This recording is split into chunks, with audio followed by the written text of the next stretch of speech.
여러분 이렇게 귀한 자리에 초청해 주셔서 진심으로 감사합니다. 제가 오늘 3부 예배를 맡겨야 되겠다 생각을 한 것은 제가 3부 예배를 잘 빠지는 것은 아닌데 그만큼 우리 전용호 목사님의 그 부름이 막중하다 생각이 들어가지고 아주 웬만하면 이렇게 또 부르셨겠나 생각을 하고, 그래서 제가 큰 참 책임감과 또 이런 걸 느끼고 여러분 함께 돼서 만나게 돼서 정말 반갑습니다. 지난번에도 코로나 전에도 정말 한번 와서 여러분과 말씀을 함께 나눈 적이 있는데 제가 이제 이렇게 외부에 뭐 이렇게 많이 다니는 부흥 강사는 아니지만 외부에 이렇게 설교를 하러 가다 보면 이렇게 좀 느껴지는 게 있습니다. 아마 목회자들이 다 느끼는 것이 있으리라고 생각을 하는데 글쎄요, 뭐라고 표현을 할까 모르겠는데요. 우리가 이렇게 물리적인 공기가 있지 않습니까? 공기가, 그리고 숨 쉬고 사는 공기가 있는 것처럼 그 영적으로도 공기가 있는 것 같아요. 그래서 어떤 곳에 가면 이 영적인 그 공기가 아주 빽빽한 느낌이 있는 데가 있는가 하면 또 그렇지 않은 것도 있을 수 있는 거죠. 제가 오늘 우리 남북교회 함께 이렇게 예배를 앞에 찬양하고 이렇게 함께 드리면서 그 마음에 감동이 오고 또 하나님께서 이곳에 함께 계신다 하는 임재에 대한 마음의 감동이 오고 그 영적인 참 공기가 빽빽하게 그 구약 성경에 마치 그 쉐키나의 구름이 빽빽해서 제사장들이 들어가지 못했다 하는 그 말씀처럼 이곳에 하나님께서 그와 같이 함께 하시는 정말 복된 자리구나. 이 시간 그리고 이 공간이 참 복된 자리구나. 제가 그런 생각을 했습니다. 여러분들이 복되십니다. 할렐루야. 자, 제가 여러분 오늘 함께 나누고 싶은 말씀은 인생의 가장 그 중요한 기초 그리고 목적 이렇게 이제 설교 제목을 말할 수 있는데 제가 이제 우리 레스동께 이제 우리 전 목사님과 함께 이렇게 대학부를 이렇게 섬기고 이제 그렇게 하다 보니 그리고 이후에도 최근에도 말이죠 이제 우리 청년들 이렇게 이제 수련회를 이렇게 인도를 하다 보면 저는 이 청년 수련회라는 것이 참 중요하다 이제 이런 생각을 참 하게 됩니다. 시간이 가면 갈수록 그런 생각을 더 많이 하게 됩니다. 그래서 이제 제가 몸담고 있는 이 내수동 교회는 여름과 겨울에 이제 수련회를 4박 5일을 합니다. 4박 5일. 제가 이제 지방에도 또 우리 다른 교회에도 이렇게 이제 설교를 청년들 집회를 하다 보면 제가 4박 5일 수련회를 하는 경우는 별로 없거든요. 우리 지방에도 이제 교회를 이렇게 가보면 저보고 하시는 말씀이 청년부 목사님 요즘은 이틀 모이기도 힘듭니다. 3일 모이기도 힘듭니다. 그래서 학생들이 함께 모이는 것이 정말 쉽지 않은 일이다. 이제 그런 말씀을 하시는데 내수동교회에서 4박 5일 수련회를 하는 건 이게 전통인데 여러분 이 전통이 참 무섭습니다. 우리 학생들 중에 4박 5일 수련회 한다고 뭐 데모하는 사람 없거든요. 그냥 하니까 그냥 의뢰 그냥 하나보다 이제 이런 생각을 하고 그렇게 하는 거죠. 굉장히 이제 저는 이제 좋은 것이다 이 생각을 하는 것이 또 뭐 수련회를 해도 무슨 프로그램이 뭐 다양하게 있는 게 아니고 아침에 집회하고 기도하고 저녁에 집회하고 기도하고 점심 먹고 낮잠 자고 뭐 그게 전부입니다. 그리고 이제 한 4박 5일 있다 오면 학생들이 이렇게 많이 바뀌게 돼 있습니다. 근데 이게 제가 청년 수련회를 중요하게 생각하는 이유가 뭔가 하니까요. 이 20대, 요즘은 결혼이 늦어서 30대, 하여튼 이 20대 때 학생들이 이렇게 모이면 이때 이제 인생에 제일 중요한 생각을 해야 되잖아요. 사회생활을 하기 직전이니까.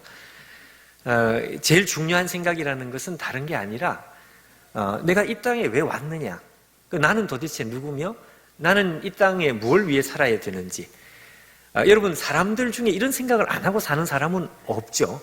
근데 이런 생각을 안 하고 사는 사람은 없는데 이런 생각을 할 시간이 많지 않은 것 같아요.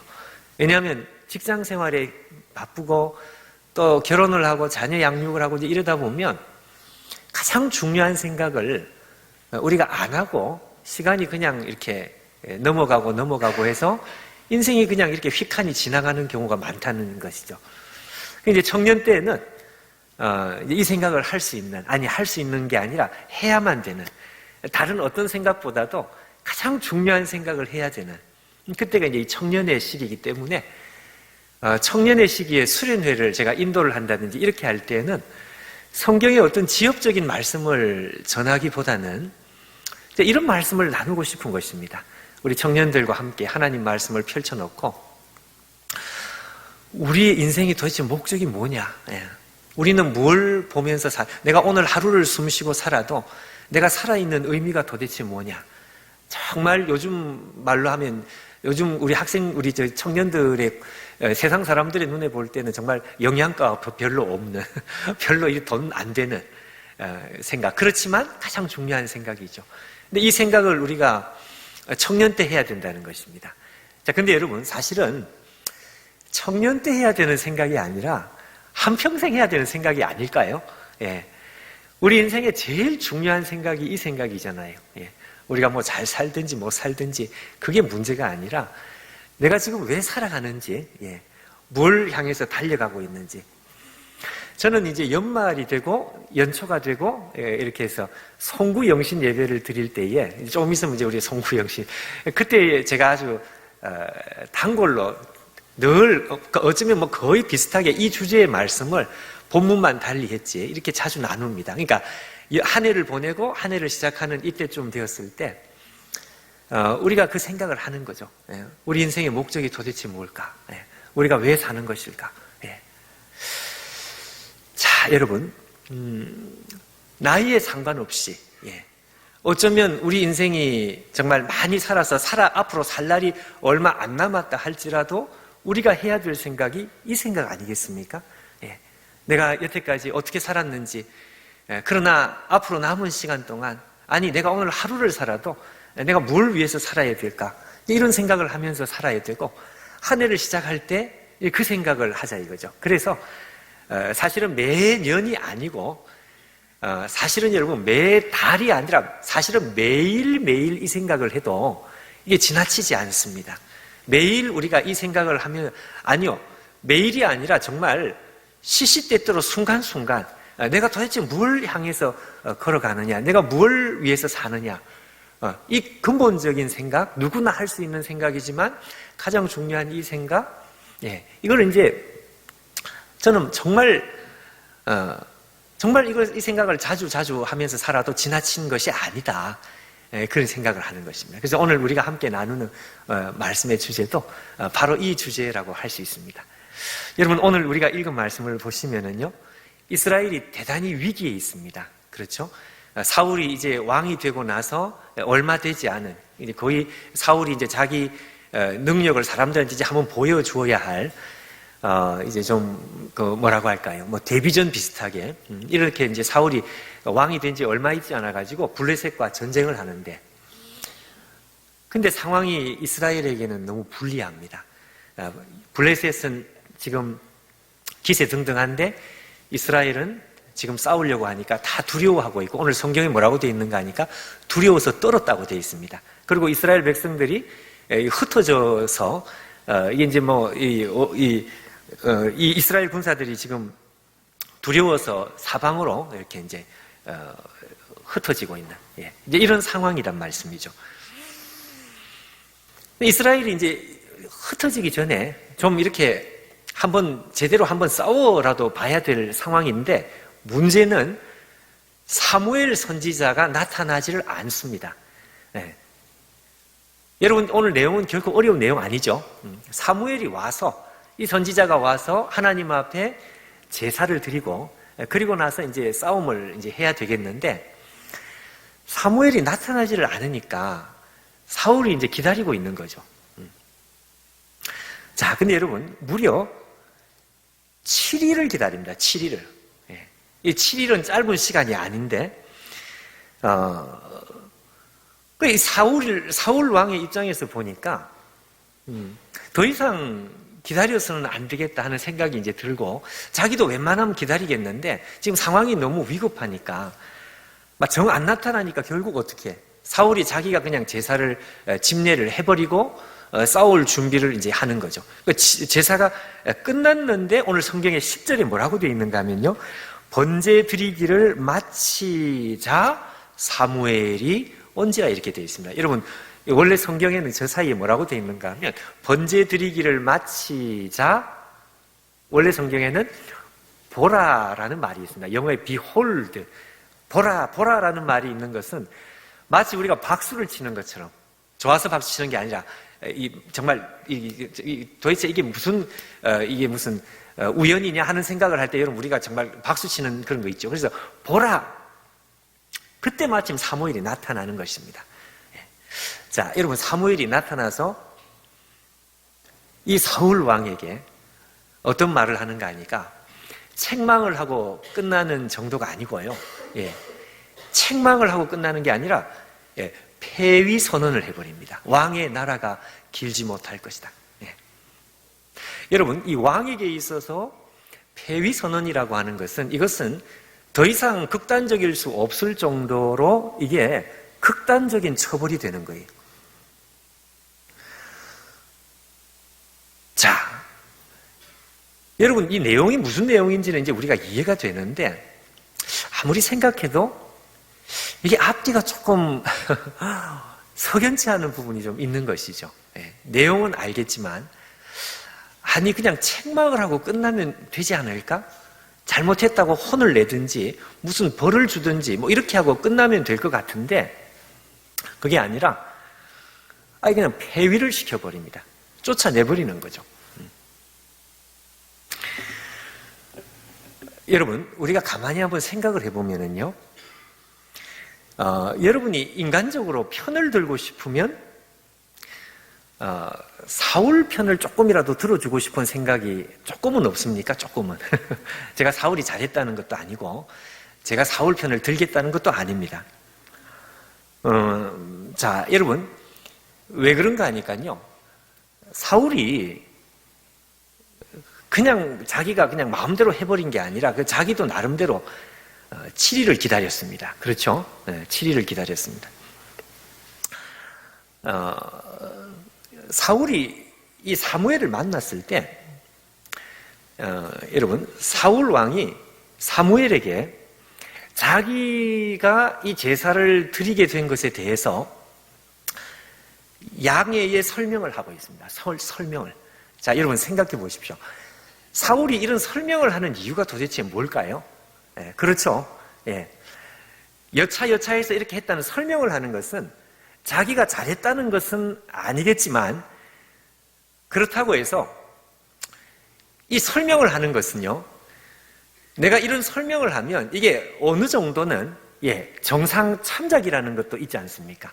물론 잘못했지만 그래도 어쩔 수 없이 이렇게, 그러니까 벌을 받아도 정상 참작이 될 것이라고 생각을 했기 때문에 이 설명을 하는 것이지, 여러분 전혀 말이 이게 통하지 않는 그 설명을 할 이유가 있겠습니까? 없겠죠. 그러니까 설명을 한다는 자체가 벌써 이게 말이 되니까 설명을 한다고 이제 하는 것입니다. 한마디로 사울이 했던 일은 잘못한 일은 잘못한 일이지만 얼마든지 이렇게 조금이라도 이해를 해줄 수 있는 구석이 조금 있고, 그래서 얼토당토하는 그런 말이 아니니까 나름대로 설명을 하는 것입니다. 자, 근데 여러분, 이 사무엘 선지자는 대화가 되지 않아요. 사무엘 선지자는 사울이 하는 설명을 듣고서 폐위를 시켜버립니다. 자, 제가 여러분 사울 편을 지금 들려고 하는 것은 아니지만 한번 생각을 해보시면, 약속을 누가 먼저 깼습니까? 사울이 먼저 깼습니까? 사무엘이 먼저, 약속을 깼다는 말은 좀 심하지만 누가 늦었습니까? 사무엘이 늦었지 않습니까? 사무엘이 7일을 늦었습니다. 여러분, 1시간, 2시간이 늦은 게 아니고 하루 이틀이 늦은 게 아닙니다, 여러분. 아니, 사실 7일이 늦으면 이건 굉장히 늦은 것이죠. 무려 7일이 늦었어요.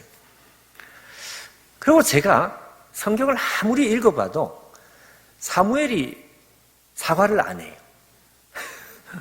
미안하다는 말 한마디가 없어요. 내가 사무엘 같으면 첫 번째 나타날 때 I'm sorry 이렇게 하고 나타날 것 같은데 미안하다는 말이 없어요. 그리고 나서 바로 폐위 선언을 해버려요.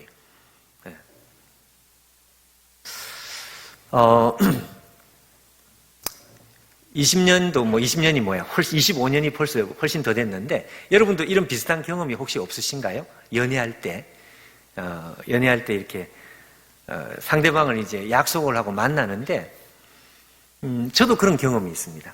지금도 생각이 나요. 분명히 제가 먼저 왔거든요. 한 10분, 20분이야 이제 뭐 그냥 기다릴 수 있고, 근데 한 30분이 넘어가면 약간 이제 이게 좀 기분이 덜 좋아요. 그리고 30분이 이제 훨씬 넘어가면은 약간 기분이 이제 상하는 거죠. 예. 뭐 1시간 가까이 되면 이제 자. 그러고 나서 30분이 훨씬 늦어서 1시간이 늦어서 나타납니다. 예. 저희 집사람 나타납니다. 근데 나타나서 지금은 저희 집사람이 됐죠. 나타나서 그냥 미안해 한마디면 모든 게 다 끝날 것 같은데 근데 나타나서 이렇게 쳐다봐요. 그러면서 하는 말이 아유 삐졌네 삐졌어. 그 남자가 세상에 그 30분 기다렸다고 그 사람 남자가 삐지면 소갈머리가 그렇게 좁으냐. 예. 안 그래도 여러분 제가 늦은 게 아니고 저기서 늦었단 말이에요. 그럼 미안하다 그러면 모든 게 끝날 거 아니에요. 근데 거기 와서 이렇게 놀리면 갑자기 막 폭발이 되고 25년 지난 지금 이 생각하면 지금도 열이 나요. 지금도. 지금. 지금 저는 이게 사실 여러분 참 이해가 안 되는 거예요. 사울이 그래 사울이 잘못해서. 근데 사무엘이 안 늦었으면 이런 일이 일어났겠냐 말이죠. 그것도 하루 이틀이 아니고, 하루 이틀이 뭐야? 1시간, 2시간이 아니고, 여러분, 7일입니다, 7일. 사울도 본인이 기다릴 만큼 기다렸다고 생각을 했고요. 그러니까 자기도 자신있게 이야기를 했던 것입니다. 예.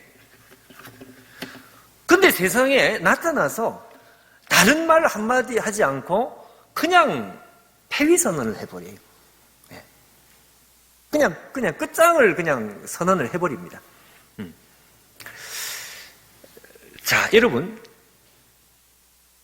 이걸 도대체 우리가 어떻게 이해를 해야 될까요?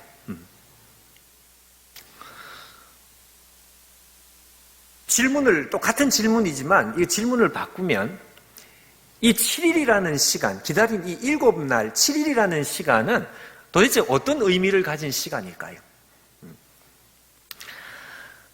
여러분, 우리가 이 말씀을 우리가 이해를 하는데 도움을 좀 받기 위해서 이런 생각을 한번 해보는 것이 도움이 됩니다. 어떤 생각인가 하면 일종의 가상의 시나리오인데요. 성경에 없는 이야기를 우리가 일부러 막 생각을 해볼 필요는 없습니다. 그런데 이제 이 본문을 조금 이해하는 데 도움이 되기 때문에 우리가 이렇게 한번 생각을 해봐야 돼요. 만약에 여러분, 이 사울 왕이 선지자를 7일 기다리고 그냥 자기가 해버렸는데, 제사를 해버렸는데, 만약에 끝까지 기다렸다면 어떻게 됐을까요? 끝까지. 근데 그 7일 이후에 선지자가 올지 안 올지는 몰라. 그거는 몰라요. 그거는 모르는데 선지자가 하여튼 언제 나타날지는 모르겠는데 근데 하여튼 끝까지 기다렸다면 어떻게 됐을까요? 백성들이 지금 흩어지고 있습니다. 두려워가지고 백성들이 떨고 있고 흩어지고 있는데 그 상태로 그냥 끝까지 기다렸단 말이죠. 만약에. 근데 지금 우리는 성경을 보니까 선지자가 나타났다는 이야기를 우리는 보고 있지만 안 나타났단 말이죠. 만약에. 그럼 어떻게 됐을까요? 자, 여러분, 우리가 상식적인 생각을 한번 해보면 만약에 사울 왕이 그런 식으로 그래, 뭐 죽든지 말든지 끝까지 기다리, 그리고 사람들이 계속 흩어지는 가운데, 그리고 끝까지 만약에 기다렸다면 아마 사울이 뭐 패배했겠죠. 패배 정도가 아니고 직사하게 고생을 했든지 수많은 참 그 피해를 얻었겠죠. 예. 많은 사람들이 죽기도 하고 그런 일이 벌어졌겠죠. 예. 자, 근데 여러분, 여기서 우리가 중요한 질문을 한번 해볼 필요가 있습니다. 무슨 질문인가 하면요. 그래, 사울이 끝까지 기다려서 이 전쟁에 직사게 고생을 하고 패배를 했어요. 예. 자, 만약 그렇게 되었다고 한다면 여러분, 이 패배에 대한 책임은 사울에게 있는 것입니까? 아니면 하나님에게 있는 것입니까? 제가 이렇게 질문하니까 어떤 분이 사울려고 그러더라고요. 더 이상 내가 할 말이 없다. 그렇게 하면 내가 더 이상 설교할 수가 없다. 여러분 생각해 보십시오. 무슨 말씀인지 아시겠죠? 그러니까 이렇게 끝까지 기다려가지고 인간적으로 정말 직사하게 고생하고 졌단 말이에요. 패배했단 말이에요. 예. 그러면 여러분, 이 패배에 대한 책임이 누구에게 있는 것이냐? 사울에게 있는 것인가요? 아니죠. 이 패배에 대한 책임은 하나님에게 있는 것입니다. 왜냐하면 사울은 기다리라고 해서 끝까지 기다렸어요. 끝까지 기다렸는데 하나님께서 예를 들어서 안 나타났단 말이죠. 만약에 안 나타났어요. 그러면 고생은 사울이 했지만 책임은 하나님께서 책임을 져주시는 것입니다. 물론 여러분 생각을 해보시면 물론 사울이 참 그 뒤에 뒷감당하고 고생할 일은 분명히 많이 있을 수 있어요. 백성들, 앞뒤 내용 모르는 백성들은 또 믿음이 없는 백성들은 사울 왕을 향해서 막 공격을 하고 비난을 할 수도 있습니다. 그렇겠죠. 아니 왕이라는 사람이 아니 백성들이 이렇게 고생을 하는데 왜 가만히 있냐 뭐 이런 식으로 사울에게 공격을 할 수는 있겠죠. 근데 여러분 사울이 백성들한테 많은 공격을 받고 난 뒤에도 적어도 하나님 앞에 갔을 때에는 사울은 여러분 할 말이 있는 것입니다. 무슨 말씀인지 아시죠 여러분? 이해가 되시죠? 할 말이 있는 거예요. 하나님 저요 졌습니다. 근데 하나님께서 안 나타나서 졌습니다. 하나님 일찍 나타나 주셨으면 한번 싸워볼 만했는데 근데 하나님께서 안 나타나셔서 사무엘이 안 와서 내가 끝까지 기다리다가 그러다가 그냥 졌습니다. 하나님께서 책임을 져 주십시오. 여러분 사울이 할 말이 있는 거예요. 무슨 말씀인지 아시죠 여러분? 예. 자, 백성들에게는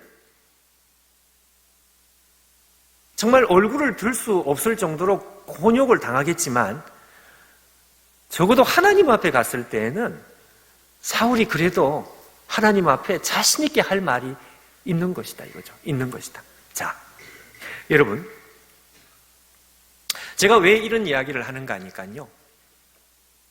하나님께서 생각하시는 성공 내지는 승리는 이게 승리였습니다.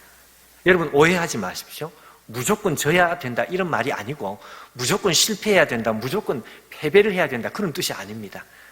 그게 아니라 사울이 믿음의 눈으로 봤을 때 하나님께서 일찍 나타나서 이 싸움을 하게 해주셨으면 그러면 하면 되는 거죠. 열심히 해서 싸워서 이기면 되는 거죠. 그런데 사울의 본인의 의지가 아니고 자기 의지하고 상관없이 나는 나가서 싸울 수 있는데 하나님께서 기다리라 끝까지 기다려 죽을 때까지 그걸 기다렸어요. 근데 기다렸는데 졌단 말이에요. 하나님 말씀대로 했는데 졌단 말이에요. 그럼 여러분 사람들이 볼 때 이 사울은 패배자지만 하나님 앞에서는 패배자가 아니죠. 네.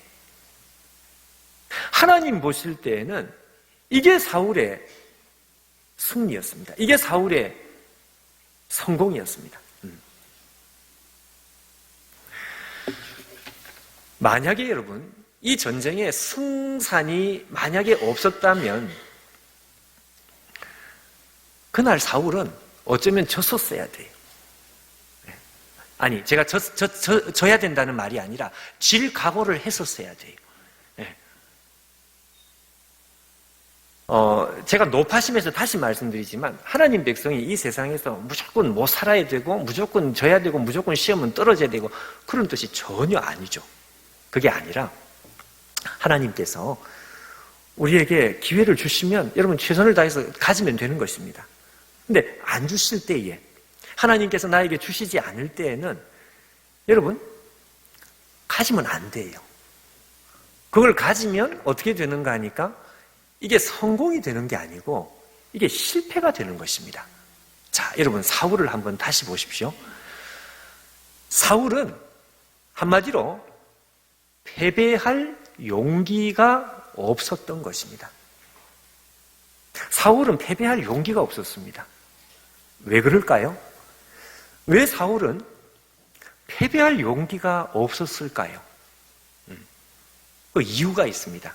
지금 우리가 방금 생각해 본 것도 바로 그것 때문에 그렇습니다.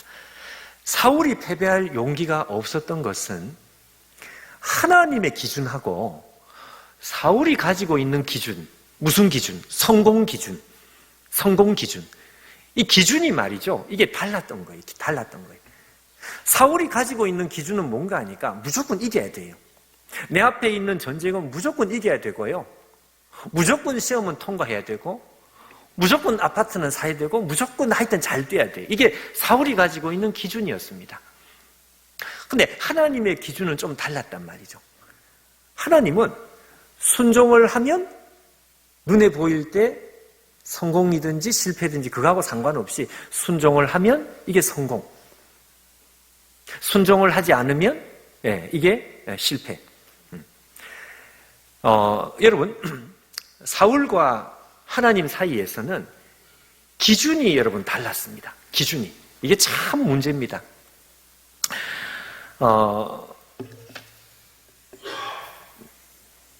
영국 사람이 남태평양 원주민하고 달리기 시합을 했습니다. 근데 영국 사람은 잘 먹고 하여튼 키가 크고 이렇게 힘이 세고 근데 이 남태평양 원주민은 잘 못 먹어서 왜소하고 작고 약해요. 그래서 섬을 한 바퀴 삥 돌기로 달리기 시합을 합니다. 땅 하고 출발을 했는데요. 영국 사람이 한참 먼저 빨리 달렸어요. 그리고 나서 먼저 결승점을 통과했습니다. 그러고 나서 영국 사람이 결승전에 들어오면서 하는 말이 두 손을 번쩍 들고 이겼다, 이겼다. 한참 뒤에 이 원주민이 말이죠. 결승점에 들어오면서 이 원주민이 손을 번쩍 들고 이겼다, 이겼어. 그러자 영국 사람이 기가 막혀가지고 아니 내가 먼저 들어왔는데 왜 당신이 이겼다 그러느냐. 그러자 원주민이 이야기를 했습니다. 내가 당신보다 더 아름답게 달렸어. 내가 더 예쁘게 달렸어.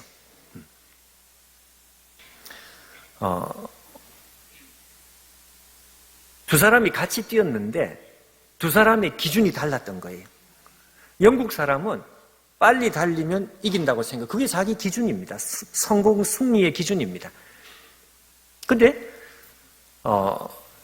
이 원주민은 처음부터 그게 아니었어요. 이 사람은 처음부터 빨리 달리는 것은 관심 없어요. 우아하게, 아름답게, 우아하게 뛰면 그게 자기는 승리라고 생각을 했던 것입니다. 그러니까 처음부터 이 두 사람이 달렸는데 기준이 다르니, 그러니까 두 사람이 한쪽이 이겼다, 한쪽이 뭐 이렇게 나오는 거죠. 여러분 사울과 지금 하나님 사이에는 기준이 다릅니다. 기준이 달랐기 때문에 사울은 패배할 용기가 없었던 것입니다. 이게 아주 근본적인 문제였습니다. 여러분 그 미가서 1장 7절 말씀을 한번 봐주십시오. 앞에 혹시 자막이 준비가 되어 있을까요? 네. 자, 여러분 성경의 미가서 1장 7절 말씀을 한번 보시면은요, 여기 이런 표현이 있습니다. 하나님께서 하나님의 성 예루살렘을 가만히 보시면서 예루살렘에 대해서 너무 혹독한 말씀을 하십니다. 너무 심한 말씀. 뭐라고 하시는가 하니까, 예루살렘은, 자, 여러분 저기에 그가 기생의 값으로 모았은 즉 그것이 기생의 값으로 돌아가리라 이렇게 되어 있습니다. 여러분 여기 기생의 값이라고 하는 표현은, 이게 이제 언어적으로 조금 이렇게 우리가 좀 순화를 시켜가지고 좀 민망하지 않도록 순화를 시켜서 부드럽게 표현을 한 것인데, 그가라는 것은 예루살렘입니다. 이 예루살렘이 모아서 이 예루살렘에서 누리고 살아가는 이게 뭔가 하니까, 하나님이 보실 때에는 기생의 값, 좀 적나라하게 표현하면 죄송하지만 창기의 화대 이렇게 되는 거예요. 예루살렘에서 누리고 살아가는 것이, 이게 하나님 눈에는 이게 창기의 화대와 같다. 이게 무슨 말씀인지 아시겠나요? 쉽게 말하면은요, 하나님께서 이 예루살렘 백성들에게 준 적이 없는 거예요. 내가 허락한 적이 없어. 내가 준 적이 없어. 도대체 어디서 그런 걸 모았는지 모르겠어. 예루살렘 사람들은 이게 하나님께로부터 왔든지 아니면 뭐 어디서 왔든지 그게 중요하지 않아서 그냥 무조건 긁어 모아서 편리하면 좋은 것이고 편안하면 좋은 것이고, 예루살렘 백성들하고 하나님 사이에 이 기준이 달랐던 것입니다. 여러분, 우리가 오늘 이 시간에 잠깐 다시 한번 정리를 하고 생각을 해야 될 것이, 우리의 성공 기준이 하나님의 성공 기준하고 같으냐 말이죠. 네. 오래전에 여러분, 우리나라에 한창 중동 붐이 일어날 때, 중동의 건설 붐이 일어날 때, 어르신들은 아시죠? 그 옛날에 중동에서 막 건설 붐이 일어날 때, 그때 한국에 있는 이 근로자들이, 많은 사람들이 중동으로 갔습니다. 근데 그때 이제, 몇 년씩 부부가 떨어져 살고 뭐 이렇게 되다 보니까, 거기 적지 않게 사회 문제도 일어났습니다. 남편이 몇 년씩 이렇게 집에 안 들어오고 이래 되니까 가정이 뭐 이렇게 깨진다든지 뭐 이런 일들이 일어났던 것이죠. 여러분, 만약에 남편이 부인에게 결혼 반지 하나를 끼워주고 그리고 먼 곳으로 가서 몇 년 있다가 왔는데 부인 손가락에 결혼 반지가 하나가 아니고 10개가 있어요. 10개가. 그럼 남편이 부인을 보면서, 와, 당신 내가 하나 줬는데 10개가, 야, 성공했네. 성공했다, 당신. 야, 성공했다. 그렇게 말할 수 있는 사람이 있을까요? 이게 성공이 아니죠. 남편이 하나를 주면 다시 만날 때 이게 하나가 있어야지. 많이 있다고 이게 좋은 것인가요? 아니죠. 예. 하나님께서 우리에게 하나를 주시면 하나를 가지는 그것이 성공입니다. 하나님께서 나에게 안 주셨어. 그럼 여러분, 안 가지는 것이 성공입니다. 하나님께서 주셨어요. 그럼 가지는 것이 성공입니다. 우리가 가지고 있는 기준하고 세상 사람들이 가지고 있는 기준이 이게 다르단 말이에요. 믿음 생활을 오래 하는 사람들도 이 기준이 이게 왔다 갔다 하는 사람이 많이 있습니다. 그래서 저 사람이 진짜 믿는 사람인지 믿음이 있는 사람인지 그게 분간이 안 돼. 왜 그런가 하니까 기준이 세상 사람들하고 똑같은 거예요. 이건 무조건 가져야, 무조건 성공을 하고 무조건 통과를 해야 그것만 성공이라고 생각을 하는, 이게 이제 기준에 문제가 있었던 것입니다. 여러분, 사울은 분명히 기준에 문제가 있습니다. 실패할 용기가 없었던 이유는 거기에 있습니다. 그럼 여러분, 우리가 중요한 질문을 하나를 더 해봐요. 한 걸음을 더 깊이 들어가서. 왜 기준은 왜 달랐을까요? 네. 하나님의 기준하고 이 사울왕의 기준이 왜 달랐느냐 이거죠. 왜 기준은 달랐을까? 그 이유가 있습니다, 여러분. 기준이 다른 이유는 목적이 다르기 때문에 그렇습니다. 목적. 여러분, 목적이 다르면 기준은 달라지게 되어 있습니다.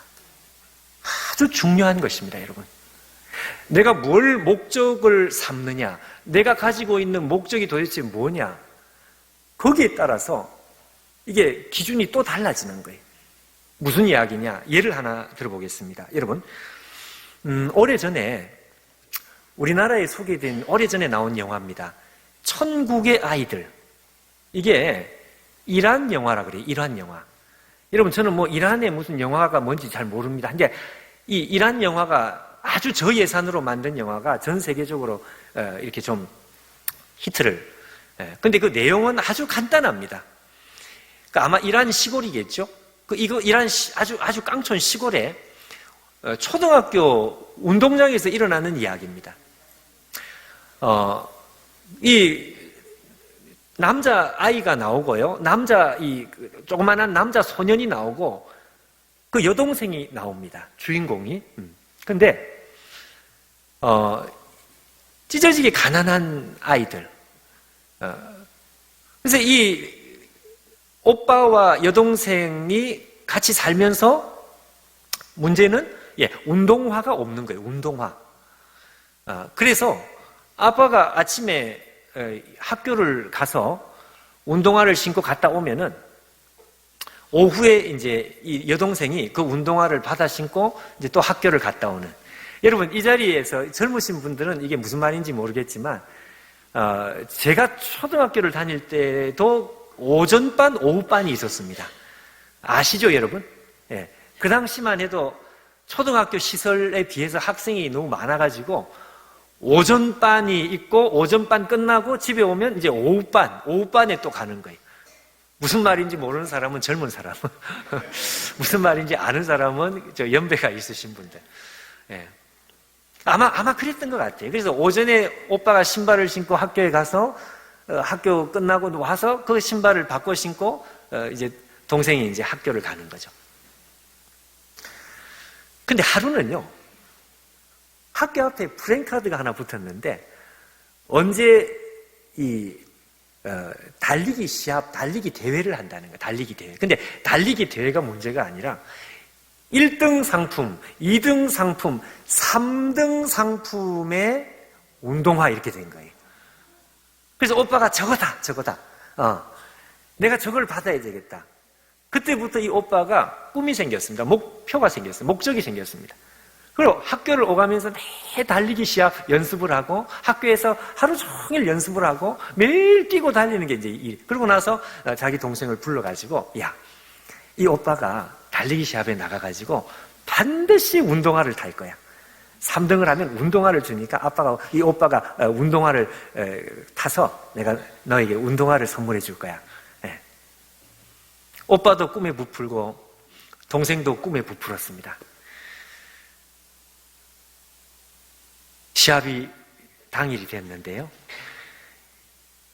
내가 달리기 시합을 나갔는데 그만 연습을 너무 많이 해버려가지고 1등을 한 거예요. 1등. 그러면 학교는 난리가 났습니다. 학교는 우리 학교에서 1등이 했다 이래가지고 막 난리가, 그 옛날에 없는 시대에 그 사진을 찍고요. 막 사진 펑펑 터뜨리면서 근데 그 사진에 1등 상을 받은 이 아이가 중간에 앉았는데 모두 환호하고 기뻐하는데 기뻐하지 않는 사람 딱 한 사람. 중간에. 걔가 혼자서 얼굴이 시무룩하게 있는 거예요. 예.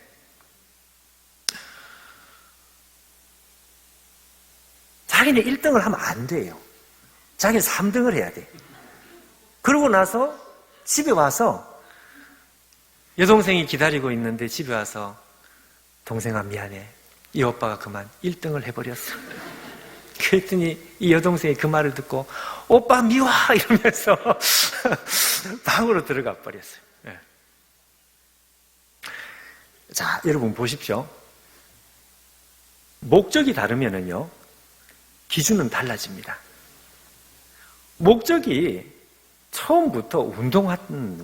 이 운동화가 처음부터 목적이에요.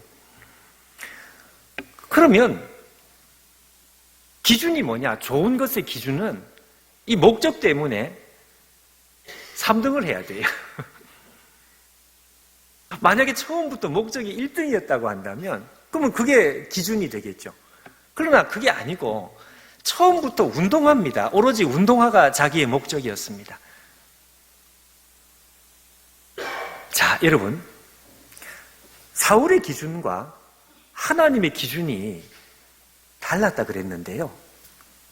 왜 기준이 다른지 이제 우리가 조금 이해가 되기 시작합니다. 하나님의 목적은 하나님의 나라, 하나님의 백성, 그리고 사울 왕, 사울을 사랑하셨으니까. 그게 하나님의 목적입니다. 근데 사울의 목적은 하나님하고 이게 조금 다른 것 같아. 사울의 목적은요, 하나님이 아니었습니다. 하나님의 나라가 아니었습니다. 사울의 목적은 뭔가 하니까 야망이었습니다. 자기였습니다. 자기.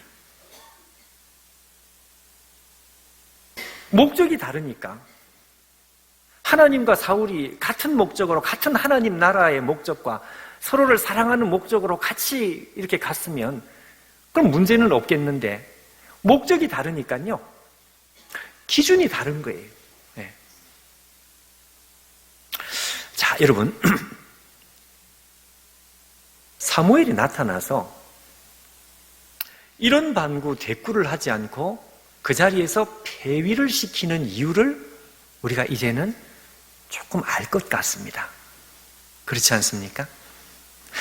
사무엘이 나타나서 신경질이 나서 폐위를 시키는 그런 감정적인 문제가 아니란 말이에요. 감정적인 문제가 아니란 말이에요. 네.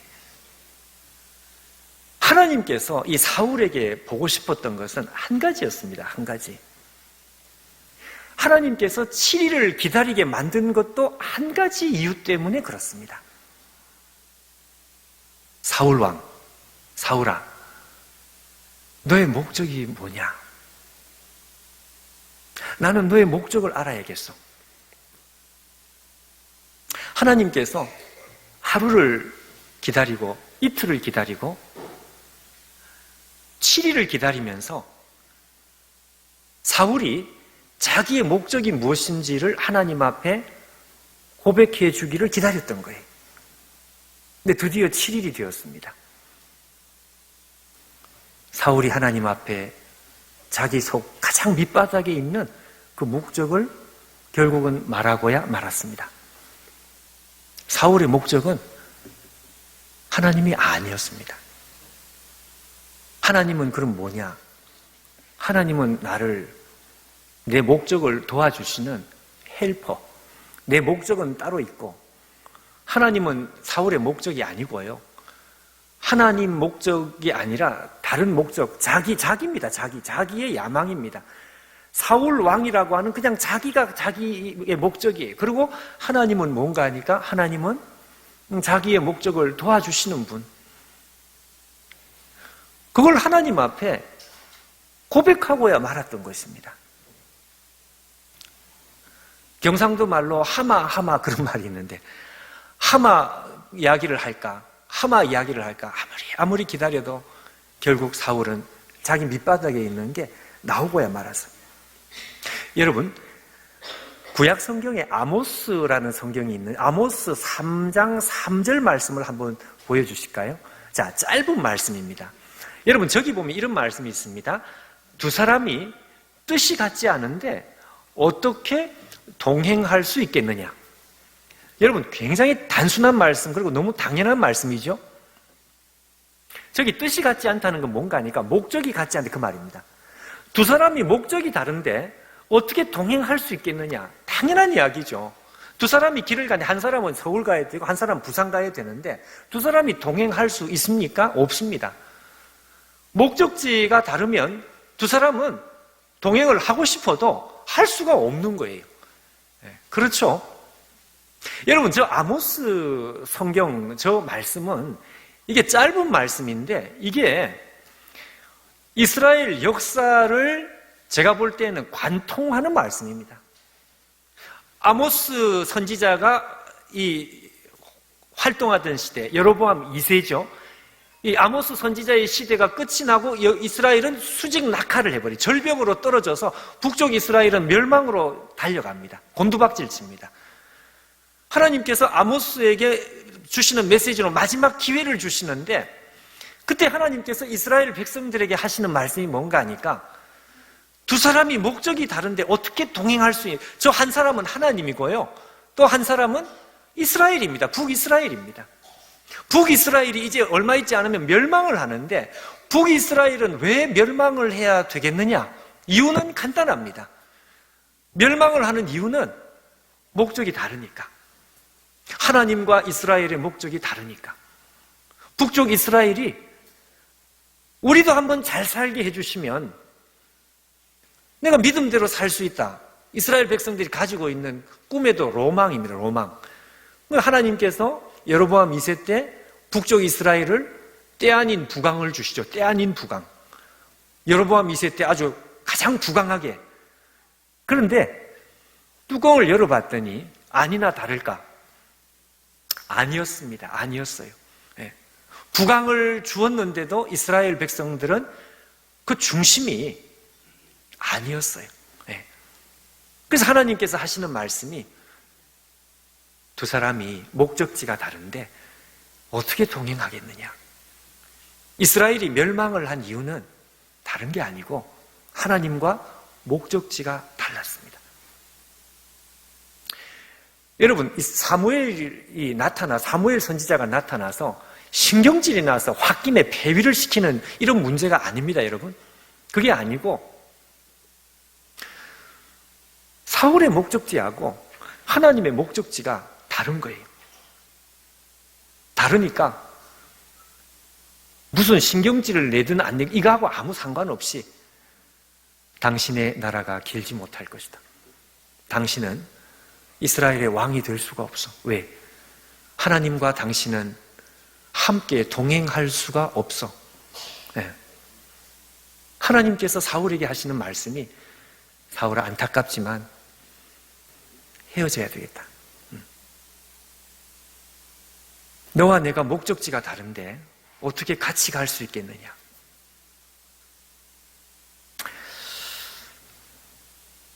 여러분, 하나님께서 이 사울 왕에게 7일의 시간을 주시면서 질문을 하셨던 그 질문은요, 오늘 우리에게 하시는, 우리 인생에 던져주시는 일생일대의 한 가지 질문입니다. 하나님 우리에게 이 질문을 하고 싶어 하시는 거예요. 여러분, 우리가 인생을 걸고 한평생 우리가 이 대답을 하고 그리고 하나님 앞에 우리가 가야 돼요. 하나님 우리에게 오늘도 질문하시는 것이 뭔가 하니까요, 아무개, 너의 목적을 말해달라. 너의 목적이 뭐냐? 하나님의 목적은 무엇일까요? 우리들입니다. 우리가 하나님의 목적입니다. 그러니까 우리의 목적은 하나님이어야 되죠. 하나님이어야 되고, 다른 말로 하면 하나님 나라가 되고, 하나님께서 그것을 한 번 질문하시고 또 질문하시고 계속 질문을 하십니다. 그때마다 여러분, 우리가 시간이 가면 갈수록 우리의 대답이 선명해져야 되고 분명해져야 되고요. 그리고 하나님 앞에 진실로 하나님, 나의 목적도 하나님 당신이 맞습니다. 이렇게 우리가 나와야 되죠. 근데 안타깝게도 사울은 그렇지를 못했습니다. 사울은 왕이 되고 나서 얼마 되지 않아서 내가 이제 한번 이걸 보여줘야 돼. 백성들에게 한번 내 실력을 한번 보여줘야 돼. 그 마음은 급하고, 그때 하나님께서 사울에게 가장 중요한 질문을 던지고 계셨던 것입니다. 7일 동안 던지고 계셨던 거예요. 진지한 시간이에요. 진지한 시간. 가만히 보시면서 사울의 대답이 떨어졌을 때 그때 바로 그때 보라 사무엘이 나타났다.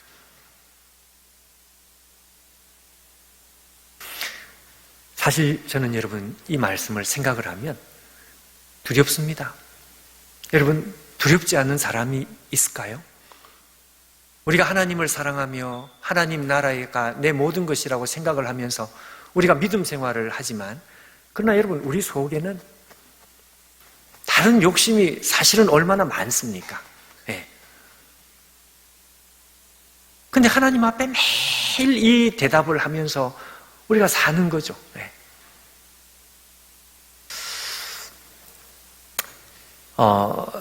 예레미야라고 하는 선지자는 여러분 세상적으로 볼 때는 절대로 성공한 사람이 아닙니다.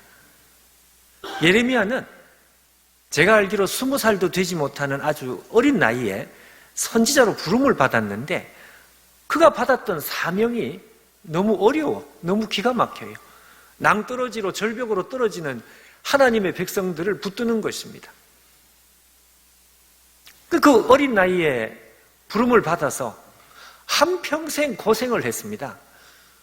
그러고 나서 어떻게 자기가 목회했던 그 유다 나라는 그럼 망하지 않았으면 참 좋았겠는데 어떻게 됐습니까? 망했습니까? 안 망했습니까? 망했습니다. 자기가 섬겼던 그 유다 나라 하나님 백성들이 바벨론에 망해버렸어요. 그리고 자기는요, 자기는 애굽에 끌려가서 순교했습니다.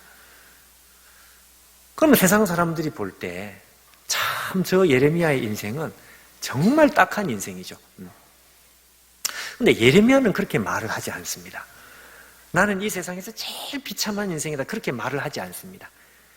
예레미야 애가에 보면 우리가 암송하는 말씀이 있어요. 여호와의 자비와 긍휼이 무궁하심으로 우리가 진멸되지 아니함이니이다. 이것이 아침마다 새로우니 주의 성실이 크도소이다. 하나님의 성실하심이 있기 때문에 나는 망하지 않았고 하나님 나라도 망하지 않았다. 예레미야는 자신감이 있는 거예요. 도대체 저 자신감은 어디서 나온 자신감일까요? 바로 그 다음 절에서 나온 자신감입니다. 24절. 내 심령에 이르기를, 자, 여러분 그 다음에 뭐라고 되어 있는가 하니까요.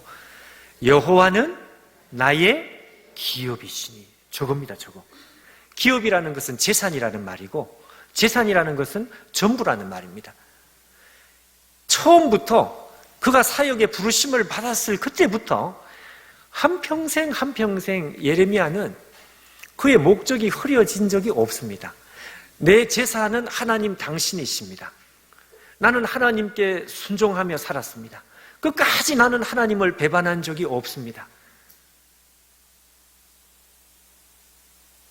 그러므로 나는 실패한 인생이 아닙니다. 여호와의 자비와 긍휼이 무궁하심으로 내가 진멸되지 않았습니다. 이것이 주의 성실이 크도소이다. 자, 여러분, 우리는 여러분 목적이 다른 사람들이 맞습니까? 우리는 목적이 다르기 때문에 기준이 다른 사람들이 맞습니까? 하나님께서 우리의 한평생에 이거 한 가지 질문을 하시는 거예요. 저는 여러분 참 인생을 오래 산 사람은 아니지만 참 그 인생이 하나님께서 우리에게 많은 시험을 주시고 또 우리가 여러 가지 참 좋을 때도 있지만 어려운 시간들이 많이 있지만 결국은 우리 인생이라는 게 뭘까? 가만히 혼자 생각을 해보면요. 하나님 앞에 한 가지 질문을 받고 이 한 가지 대답을 하고 하나님 앞에 가는 것이 이게 인생이 아닌가? 그런 생각이 드는 거예요. 하나님, 저는 처음부터 끝까지 하나님 사랑했습니다. 하나님이 내 목적이고 전부였습니다. 그거죠. 사실 여러분, 목회를 하는 것은 가장 말하자면 이 거룩하고 그리고 가장 이 존귀한 사명인데 가장 존귀한 사명을 하면서도 그 속에 얼마나 많은 여러분, 이 사람의 이 인간적인 욕심이 얼마나 많이 있는지 몰라요. 여러분, 제가 단임 목회를 한 지가 이제 벌써 20년이 됐습니다. 20년째가 되었습니다. 만 19년. 이렇게 지날지도 몰랐습니다. 한 몇 년 하고 제가 물러날 줄 생각했는데 그만큼 제가 자신 없이 시작을 했고 내수동 교회 당시 힘든 상황이어서 그냥 순종하는 마음으로 그냥 시작을 했는데 벌써 19년이 지나고 이제 20년째가 돼버렸어요. 근데 참 그 마음 속에 참 하나님을 사랑하고 그래서 하나님의 양떼를 사랑하는 그 마음이 없는 것은 아니지만 그러나 참 그 불순물이 많아요. 목사 속에도 참 불순물이 많구나. 그런 생각을 하면서 그러면서 하나님 앞에 매일 똑같은 기도를 하고 또 하나님 앞에 나를 정결케 해주십시오 이러면서 기도하고 이제 이렇게 사는 거예요. 여러분 2016년도 코로나 오기 전이죠. 지금 한 7년 전에 제가 2016년도에 내수동 교회에서 안식년을 주셨습니다. 1년 안식년을 주셨습니다.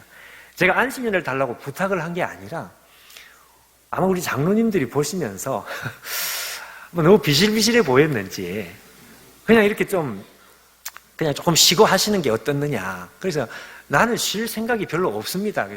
그래도 그냥 좀 쉬는 게 좋겠다. 뭐 이렇게 돼가지고요. 정말 계획 없이 뭐 이렇게 여러분 한번 생각해보세요. 1년을 쉬면 뭐 정말 뭐 많은 일도 하고 좋은 시간을 보내겠다 이렇게 생각을 할 수 있을 것 같은데 그게 아니라 닥쳐가지고 그냥 갑자기 그냥 그렇게 그냥 쉬게 된 거예요. 그것도 처음에 한 몇 달 쉴 것이라 했는데 그냥 간 김에 한 1년 쉬고 오라 이래가지고 이거 1년 쉬어도 되나. 그리고 제가 어디를 갔는가 하면 하와이에 놀러 간 게 아니고 YWAM이라고 하는 로렌 커닝햄이라는 이름 들어보셨습니까? 얼마 전에 소천하셨다는 소식을 제가 들었습니다. 그 로렌 커닝햄이 그 20세기의 선지자라고 말하는 그 로렌 커닝햄이 DTS 그 선교 센터가 거기에 있습니다. 이제 호놀룰루가 아니고 거기서 비행기 타고 1시간 들어가면 아직까지 개발이 좀 덜 된 그 빅 아일랜드라는 곳에 거기에 로렌 커닝햄이 만든 그 선교 센터가 있습니다. 거기에서 이제 DTS 훈련을 제가 DTS 학생으로 갔습니다. 학생으로. 뭐 이렇게 저는 학생이로 가든지 뭐 아무 상관 난 그냥 가서 학생들하고 같이 놀면 돼 이러고 갔는데요. 근데 이제 한국에 갑자기 교회를 이렇게 휙 하고 떠나왔더니 야, 이 교회가 어떻게 괜찮을까? 뭐 이런 생각이 들고 교회에다가 전화를 해보면 목사님 그래도 별일 없이 교회가 잘 진행되고 있습니다. 그래서 다행이다. 뭐 그러고 한두 달 지나고 또 이제 전화를 해보니까 목사님 교회가 더 성장했습니다. 그래요. 제가 겉으로는 감사하다 그랬는데 속으로는 뭐 또 성장할 건 또 뭐냐 이게 또 아니 있을 때 성장을 하면 참 얼마나 좋냐. 또 없을 때 또 이렇게 성장을 해서 사람의 존재감을 또 그렇게 이 존재감도 좀 생기고 말이죠. 이게 참 그러니 여러분 사람의 이 욕심이 어떻게 하든지 뭐 이렇게 좀 이렇게 내가 돋보이고 뭐 이렇게 되고 싶은 생각이 있더란 말이죠. 제가 거기서 이 DTS를 하면서 거기 여러분 로렌 커닝햄이 목요일 저녁에 되면 우리가 이렇게 모인 듯이 게더링이라고 합니다. 게더링. 예배를 게더링이라고 하는데 이렇게 앉아서 드리는 예배가 아니라 전부 다 의자도 없이 서서 야외에서요. 이렇게 그 찬양을 뭐 1시간이고 뭐 이렇게 영감 있는 찬양을 젊은이들이 막 이렇게 하고 그러고 나서 로렌 커닝햄이 간증도 하고 그래요. 근데 한 번은 로렌 커닝햄이 무슨 간증을 하는가 하니까요. 이분이 그런 이야기를 했습니다. 본인이 이 젊은이 선교에 본인이 이 젊었을 때 부름을 받았을 때 그때 정말 자기가 가질 수 있는 것이 굉장히 많았다 그랬어요. 자기 고모가 본인의 고모가 아주 엄청난 갑부였는데 부자였는데 이 로렌 커닝햄에게 이 엄청난 뭘 이렇게 맡기는 뭐 우리로 말하면 무슨 회사를 맡긴다든지 뭐 그런 거죠. 뭐 하나를 그냥 떼어 맡기는 그런 기회도 본인이 포기를 했어요. 그리고 교단에서 주는 아주 그 안정되고 좋은 자리가 있는데 그것도 다 포기를 했어요. 그렇게 하고 막 미친 듯이 젊은이 사역에 몰두를 해가지고 하나님께서 이 큰 쓰나미 파도를 보여주시는데 이 파도가 한순간에 쓱하니 바뀌더니 이게 청년들로 얼굴이 바뀌더라는 거죠. 그 환상을 보고 이제 이분이 젊은이 선교에 이제 뛰어든 것입니다. 근데 정말 미친 듯이 사역을 하는 어느 날 미국에서 차를 몰고 이렇게 대륙을 이렇게 횡단을 해서 가야 되는 아주 먼 거리를 장거리 이렇게 운전을 하고 가는, 저도 미국에 이렇게 차를 타고 한번 이렇게 운전을 해봐서 아는데요. 여러분, 정말 미국은 정말 땅이 크구나 정말 실감을 합니다. 아무리 가도 사람도 없고 차도 없어요. 차도 길거리에 그 사막에 있는 길에 가면 차도 없고 중간에 그냥 세워놓고 가만히 있어도 사고 날 일이 없어. 그 정도로 여러분 넓어요. 근데 이분이 그 사모님 되는 이 달린 커닝햄하고 같이 이렇게 운전을 하고 가다가 아마 졸음 운전을 했는지 모르겠어요. 가다가 그냥 한순간에 이 차가 그냥 길을 벗어나서 굴러버린 거예요. 네. 굴러가지고 자기가 차에서 튕겨나가고, 이 자기 아내가 이제 그 앞에 운전대를 잡고 있었는데, 이제 상황이 지금 이게 보통 문제가 아니에요. 왜냐하면 자기가 피투성이가 돼가지고요. 자기가 지금 살았는지 죽었는지도 지금 정신이 없는. 근데 정신을 차리는데 주위에 불빛도 없고 주위에 무슨 도움을 요청할 것도 없고 아무것도 없는 그 엄청난 공포였습니다. 공포스러운 마음, 무서운 마음. 예. 근데 제일 먼저 정신을 차리고 생각이 나는 게 자기 아내가 지금 어떻게 돼 있나? 차가 지금 저쪽에 있는데 아내가 지금 살아있을지 죽어있을지 그걸 모르는 그 무서운 마음을 가지고 기어서 그 차에 갔는데 아내 동공이 확장이 됐더래. 정신을 잃고 죽은 줄 아는 거예요. 자, 그 순간에 말이죠. 하늘에서 자기를 부르는 음성을 이 사람이 들었습니다. 하늘에서 자기를 향해서 큰 소리로 로렌하고 부르더라는 거예요. 그 소리를 듣는 순간 하나님의 소리라는 걸 깨달았죠. 하나님, 저 여기 있어요.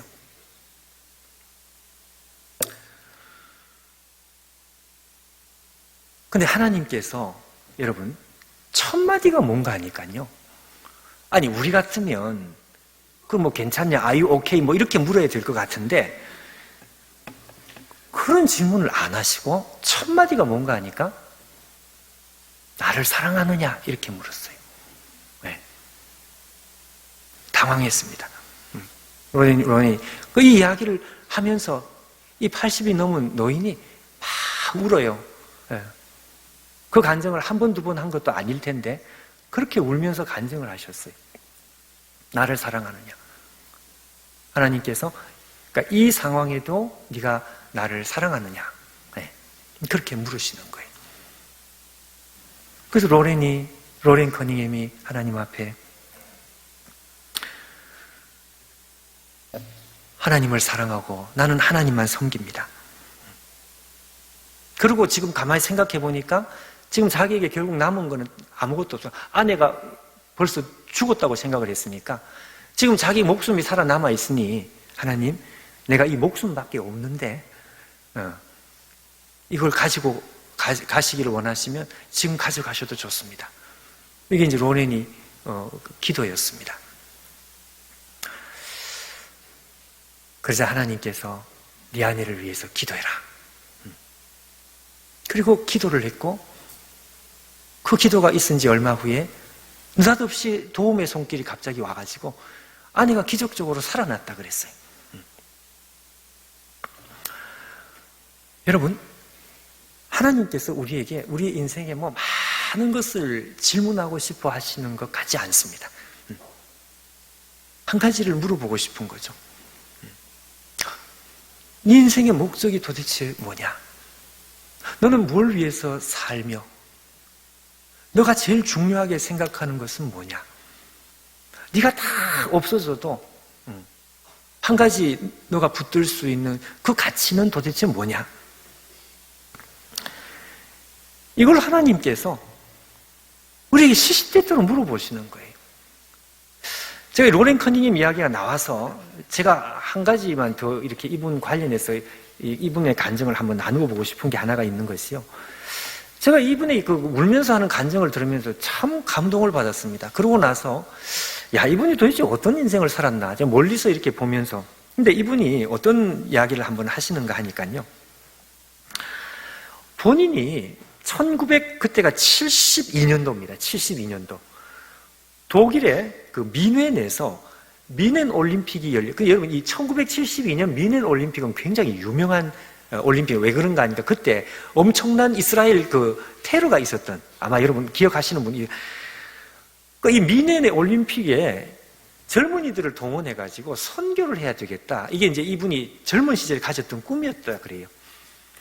그때 한국에 와서, 그 당시에 한국에 와서 비행기를 타고 홍콩? 아마 홍콩? 예, 홍콩을, 맞아요. 홍콩으로 가는 비행기 안에서 하나님의 음성을 듣는데 이게 너무너무 분명해서 도저히 부인할 수 없을 정도로 하나님께서 그에게 말씀을 하셨습니다. 네가 배를 사라. 네가 배를 사서 전 세계를 다니면서 선교를 하게 될 것이다. 여러분, 하나님께서 말씀하신 그 배는 조그마한 돛담배가 아닙니다. 그런 배가 아니라 유람선, 큰 유람선, 몇백 명이고 실을 수 있는 그런 유람선을 네가 사게 될 것이다. 여러분, 그 돈이 얼마나 비싸겠어요? 아무것도 없는 사람 무슨 그 배를 사겠습니까? 근데 이게 하나님의 음성이라는 걸 알았습니다.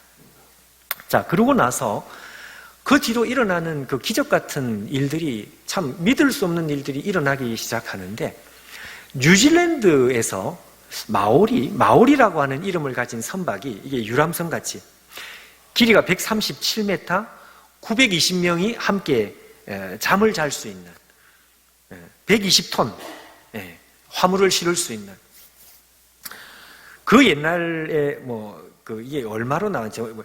근데 계약 72,000달러가 계약금? 하여튼 대충 이 어마어마한 돈으로 계약금을 지불해야 되고, 그리고 나서 30일 이내 잔액을 지불하는 이런 조건이 이제 생겼는데, 놀랍게도 영국에 자기가 알지도 못하는 사람이, 사업가가 계약금을 내겠다 이렇게 해가지고 연락이 오면서 이 일이 진행이 되기 시작하는 거예요. 그러고 나서 정말 참 기적 같은 일들로 그 뒤로 계속 이런 전 세계에 이런 자원하는 그런 것들이 자꾸 나오더니, 정말로 자기는 정말 꿈도 꿀 수 없었던 이 배로 전 세계를 선교할 것이라고 하는 이 꿈이 점점 이루어지는 것을 자기가 느낀 것입니다. 놀라운 일이죠. 이게 뉴질랜드 신문에도 이게 나고요. 그리고 이 일이 이제 진행이 되고, 마지막 인수를 하기 2주 전이었습니다. 2주 전. 잔액을 이제 지불하고 하는 이런 과정에 2주 전인데, 자, 이때 YM 세계 대회가 일본 오사카에서 이제 열리게 되었다 그래요. 일본 오사카에서 93명의 YM 선교 지도자들이 모이는 자리에 이제 가야 되는데, 그 3일 전에 이 로렌 커닝햄이 자기가 대한민국 서울에서 하나님께서 주시는 환상을 보았습니다. 환상. 근데 그 환상이 무슨 환상인가 하니까요, 이 배를 자기들이, 이 YM이 이제 인수를 하는 환상이었습니다. 이 배를, 정말 꿈에 그리던 배를 인수를 하고, 그리고 전 세계 YM어들, 그러니까 이 선교단체에 소속되어 있는 많은 젊은 일꾼들이 너무너무 환호하고 참 기뻐하고 막 팔을 흔들고 이렇게 하고 있는 이 장면이 자기 눈앞에 환상으로 펼쳐지기 시작한 거예요. 자, 근데 문제는 그게 핵심이 아니고, 사람들이 정말 미칠 듯이 기뻐하는 그 환호성을 지르는 그 맨 구석에 어떤 사람이 자기 눈에 보이기 시작했습니다.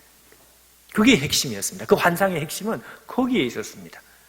어떤 한 분이 머리에서 피를 흘리고 울고 계시는 그 환상이 자기 눈에 보이기 시작하는 거죠.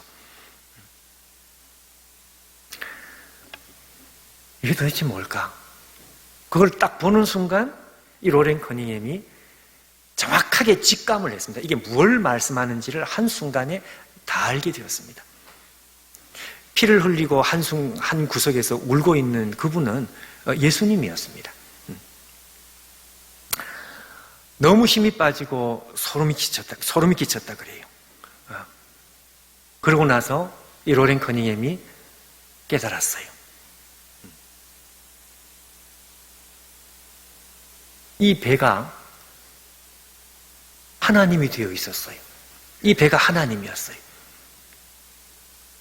예수님은 없어져 버렸습니다.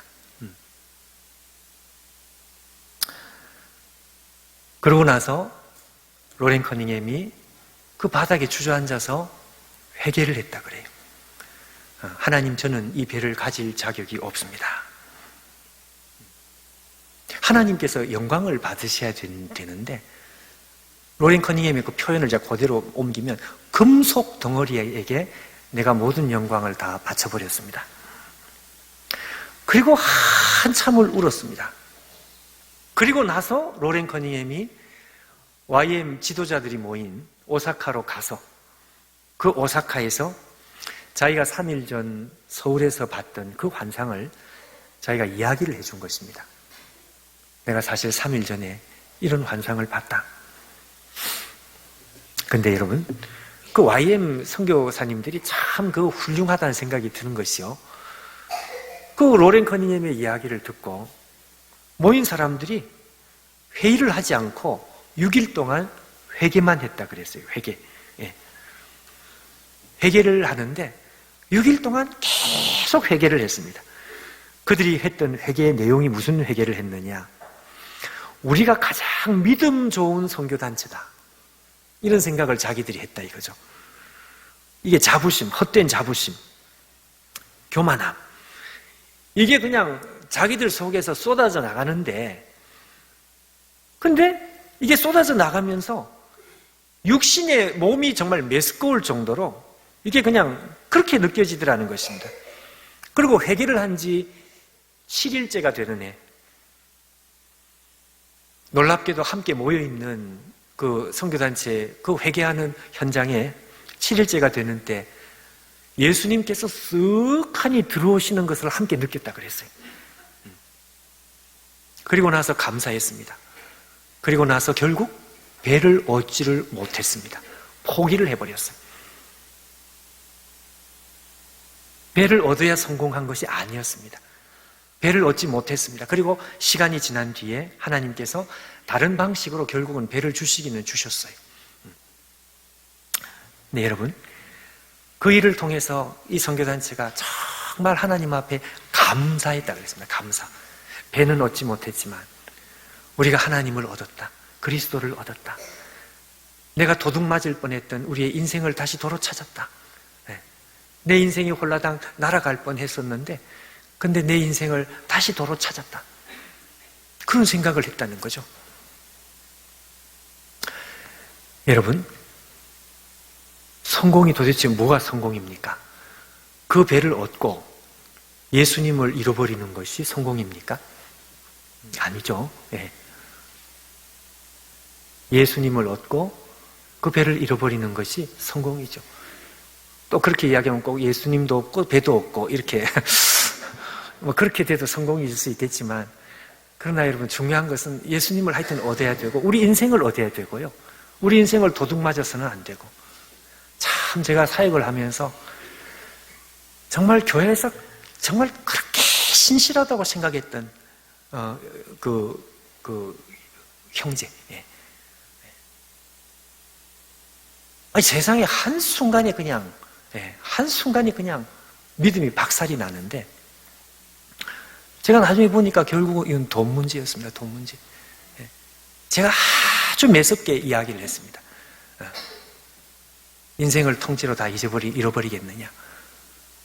그래도 대화가 안 돼요. 대화가 안 돼요. 결국은 헤어질 수밖에 없었습니다. 여러분, 오늘 하나님께서 우리에게 똑같은 질문을 하고 싶어 하십니다. 어쩌면 이 자리에 있는 우리들에게 하나님께서 어쩌면 매일 하시는 질문일 수 있습니다. 기도의 자리에 나갔을 때, 아무개, 너의 목적이 뭐냐? 우리가 믿는 이 복음이라는 것은 다른 것이 아니고 하나님께서 우리에게 확증하신 사실, 뭘 확증하셨느냐? 예, 내가 하나님의 목적이 된다는 것을 확증하신 거죠. 그거를 증명하신 그리스도께서 죄를 위하여 죽으사 우리가 하나님의 자녀가 되고 사랑하시는 걸 확증하셨다 그랬는데, 확증하신, 그러니까 우리가 복음을 믿는다고 하는 것은 우리가 하나님의 마음속에 도대체 무엇이 하나님의 목적인지를 우리가 확인을 하게 된, 그게 복음이죠, 복음. 그래서 복음을 믿는 사람들은 하나님 앞에 우리 자신도 확증을 해야 되는 것이 필요합니다. 우리의 목적도 하나님의 나라가 되고 하나님이 되고, 하나님의 나라라는 건 다른 게 아니라 하나님의 통치를 받는 것이고, 하나님의 통치를 받는다는 것은 다른 말로 쉽게 말하면 하나님 당신께서 나를 통치하신 그것 외에는 다른 어떤 것이 좋은 것이 없습니다. 이게 우리의 확증이죠, 확증. 그거 한 가지 하나님께서 딱 물어보시는 것입니다. 내가 너의 인생을 이끌고 가는 그것이 너의 인생에 가장 좋은 것이 맞느냐? 너의 인생의 최고의 가치는 그게 맞느냐? 너는 그것 때문에 이 땅을 살아가느냐? 하나님과 동행하는 것, 하나님을 얻고 모든 것을 잃어도 하나님을 얻는 그게 너의 전부가 맞느냐? 그거 하나님께서 질문을 하시고 또 질문을 하시는 거죠. 사울은 안타깝게도 고민을 했을지는 모르겠습니다. 이 7일 동안. 그러나 그의 밑바닥에는 아니었습니다. 하나님께서 너무너무 비통하게, 사울아, 우리가 목적지가 다르니까 헤어질 수밖에 없어. 패위선언. 내 마음에 합한 자, 다윗이 이스라엘의 왕이 되고 그렇게 되는 것입니다. 사랑하는 여러분, 오늘 이 주일 오후에 하나님께서 어쩌면 우리 인생에 제일 진지한 그리고 제일 중요한 질문을 하시는 것입니다. 우리가 이 짧은 시간 함께 말씀을 나누는 이 3일의 시간에 여러분, 오늘 우리의 보배, 우리의 전부가 하나님 맞습니다. 여러분, 이것이 우리 가운데 확인이 되는 정도가 아니라 우리가 고백을 하고 그리고 증거하고 증명하고, 여러분, 우리의 인생이 다시 그렇게 세워지는 이 3일의 시간이 됐으면 좋겠습니다. 우리 이 남북교회 정말 이 하나님의 성령의 감동이 우리 가운데 계셔요. 제가 함께 찬양을 하는데 눈물이 막 나고 그래요. 근데 하나님께서 이런 교회일수록 더 우리에게 질문하고 싶어 하지 않겠습니까? 우리에게 한 사람 한 사람을 향해서 그렇게 질문하고 싶어 하시고, 그리고 우리가 하나님 앞에 정말 내가 부족한 것, 또 내 안에 불순물 있는 것을 알면서 하나님 나를 도와주세요 이러면서 우리가 하나님 앞에 다시 우리의 고백을 바로 세우고 그렇게 한다면, 여러분, 우리 하나님께서 우리의 인생을 복되게 세워주실 줄 믿습니다. 우리 이 3일의 시간을 통해서 여러분, 이 자리에 있는 우리 모두 우리의 인생에 여태까지 어떻게 살았든지 간에 상관없이 우리의 인생이 다시 아름답게 세워지는 귀한 시간이 되시기를 주의 이름으로 축원합니다.